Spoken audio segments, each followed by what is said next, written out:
ഉദ്ധാരണ പ്രശ്നം അഥവാ erectile dysfunction എന്ന് പറയുന്നത് പല പുരുഷന്മാരും നേരിടുന്ന ഒരു പ്രധാന പ്രശ്നമാണ്. പക്ഷെ ഇവർക്കിത് തുറന്ന് സംസാരിക്കാൻ മടിയായിരിക്കും. പരസ്യത്തിലും മറ്റും കാണുന്ന മരുന്നുകളെല്ലാം മേടിച്ച് കഴിക്കുന്നുണ്ടാകും. മരുന്ന് മാത്രം ഇതിനൊരു പരിഹാരമല്ല. നമ്മുടെ ഈ ആരോഗ്യശൈലിയും ജീവിതശൈലിയും എല്ലാം ഇതിനെ ഡിപ്പെൻഡ് ചെയ്തിട്ടാണ് ഇരിക്കുന്നത്. ഉദ്ധാരണ പ്രശ്നമുള്ളവർക്ക് ഉദ്ധാരണം പഴയതിനേക്കാളും മെച്ചപ്പെടുത്താനും ഭാവിയിൽ ഉദ്ധാരണ പ്രശ്നങ്ങൾ ഇല്ലാതിരിക്കാനും സഹായിക്കുന്ന 11 ആഹാരങ്ങൾ ഏതൊക്കെയാണെന്ന് നോക്കാം.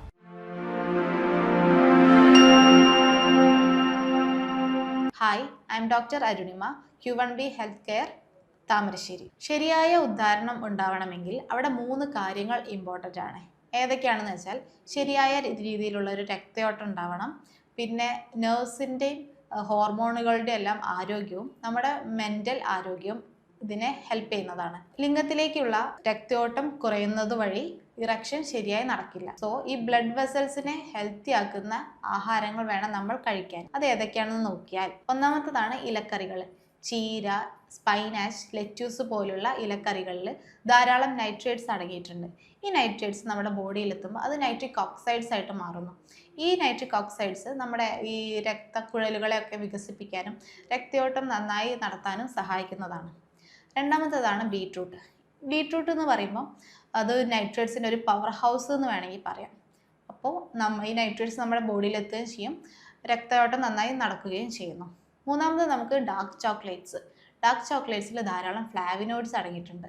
അത് നമ്മുടെ ഈ ഓക്സിഡേറ്റീവ് സ്ട്രെസ്സ് കുറയ്ക്കാനും നമ്മുടെ രക്തക്കുഴലുകളുടെ വഴക്കം കൂട്ടാനും സഹായിക്കുന്നതാണ്. നാലാമത്തേതാണ് വാട്ടർമെലൺ അല്ലെങ്കിൽ തണ്ണിമത്തൻ, വത്തക്ക എന്നൊക്കെ പറയുന്നത്. ഇതിൽ ധാരാളം സിട്രുലിൻ എന്ന് പറഞ്ഞ അമിനോ ആസിഡ്സ് അടങ്ങിയിട്ടുണ്ട്. അത് നമ്മുടെ ഈ നൈട്രിക് ഓക്സൈഡ് പാത്വേനെ സഹായിക്കുന്നതാണ്. അടുത്തത് നട്ട്സ് ഈ ആൽമണ്ട്സ്, വാൾനട്ട്, പിസ്ത ഒക്കെ പോലുള്ള നട്ട്സുകളിൽ അർജിനൈൻ എന്ന് പറഞ്ഞിട്ടുള്ള കമ്പോണൻറ്റ് ഉണ്ടായതുകൊണ്ട് തന്നെ നൈട്രിക് ഓക്സൈഡ്സിൻ്റെ പ്രൊഡക്ഷനെ സഹായിക്കുന്നതാണ്. അടുത്തതാണ് ഫാറ്റി ഫിഷസ്. അതായത് ചൂണ, മത്തി, സാൽമൺ എന്നൊക്കെ പോലുള്ള ഫിഷസിൽ ഒമേഗ 3 ഫാറ്റി ആസിഡ്സ് ധാരാളം അടങ്ങിയിട്ടുണ്ട്. അത് നമ്മുടെ ഈ ഒരു രക്തക്കുഴലുകളുടെ ആരോഗ്യത്തിനും ഹൃദയത്തിൻ്റെ ആരോഗ്യത്തിനും ഒക്കെ നല്ലതാണ്. പിന്നെ പറയുന്നതാണ് പോമിഗ്രാനൈറ്റ് അല്ലെങ്കിൽ അനാറ്, കുറുമാമ്പഴം, മാതളം എന്നൊക്കെ പറയുന്നത്.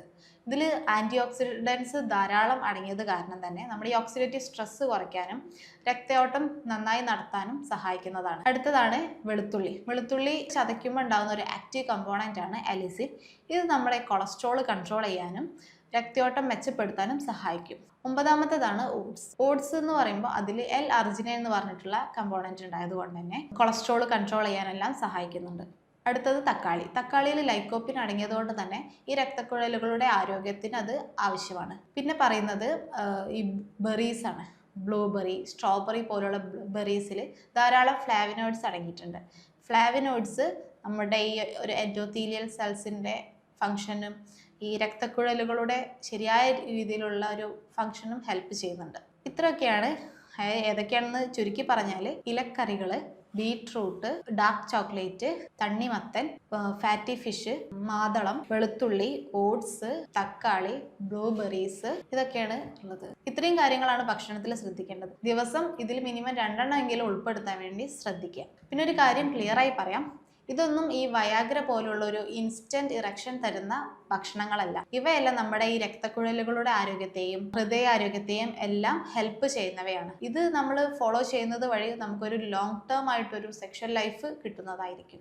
ഇതൊക്കെയാണ് മെയിനായിട്ടുള്ള നമ്മൾ ഫോളോ ചെയ്യേണ്ട ഭക്ഷണങ്ങൾ. ഈ ഭക്ഷണങ്ങൾ മാത്രം നമ്മൾ ഫോക്കസ് ചെയ്തിട്ട് കാര്യമില്ല. നമ്മളുടെ ജീവിതശൈലി, അതായത് നമ്മൾ ഡെയിലി എക്സസൈസ് ചെയ്യുക, ഒരു 30 to 45 മിനിറ്റ്സ് നടക്കുക, കൂടാതെ യോഗ പോലുള്ള മെഡിറ്റേഷൻ ചെയ്തിട്ട് മെൻ്റലി ഹെൽത്തി ആക്കുക, ഇതെല്ലാം നമ്മൾ ഫോളോ ചെയ്യേണ്ടത് ആവശ്യമാണ്. ഇതൊക്കെയാണ് നമ്മൾ കഴിക്കേണ്ട ഭക്ഷണങ്ങൾ. പക്ഷേ ഈ ഭക്ഷണത്തിൽ മാത്രം ശ്രദ്ധിച്ചതുകൊണ്ട് കാര്യമില്ല. നമ്മുടെ ജീവിതശൈലി, അതായത് എക്സസൈസ് ഡെയിലി അല്ലെങ്കിൽ ആഴ്ചയിൽ 3 ദിവസമെങ്കിലും മിനിമം എക്സസൈസ് ചെയ്യണം. അതുപോലെ തന്നെ ഒരു 30 മുതൽ 40 മിനിറ്റ് വരെ ഒന്നും നടക്കാൻ വേണ്ടി ശ്രദ്ധിക്കുക. ഇതെല്ലാം കൂടെ ആവുമ്പോൾ മാത്രമാണ് നമുക്കൊരു നല്ലൊരു റിസൾട്ട് ഉണ്ടാവുന്നത്. ഉദ്ധാരണ പ്രശ്നം എന്നുള്ളത് പുരുഷൻ്റെ ലൈംഗികാരോഗ്യത്തെ മാത്രമല്ല ബാധിക്കുന്നത്, അത് നമ്മുടെ രക്തക്കുഴലുകളുടെ ആരോഗ്യത്തെയും ഹൃദയാരോഗ്യത്തെയും ഒക്കെ അത് സൂചിപ്പിക്കുന്നുണ്ട്. സോ ഈ ഉദ്ധാരണ പ്രശ്നം റിപ്പീറ്റഡ് ആയിട്ടുണ്ടെങ്കിൽ അതിനെങ്ങനെ ഇഗ്നോർ ചെയ്യാതെ മതിയായിട്ടുള്ളൊരു ചികിത്സ തേടേണ്ടത് ആവശ്യമാണ്. ഇങ്ങനെയുള്ള ഉദ്ധാരണ പ്രശ്നമുള്ളവരാണെങ്കിൽ നല്ലൊരു ഡോക്ടറുടെ കൺസൾട്ടേഷൻ തേടാവുന്നതാണ്. ഇനി ഞാൻ പറഞ്ഞതിൽ എന്തെങ്കിലും സംശയമുണ്ടെങ്കിൽ താഴെ കാണുന്ന നമ്പറിൽ നിങ്ങൾക്ക് കോൺടാക്റ്റ് ചെയ്യാം. മറ്റൊരു വീഡിയോ ആയിട്ട് വീണ്ടും കാണാം. നന്ദി.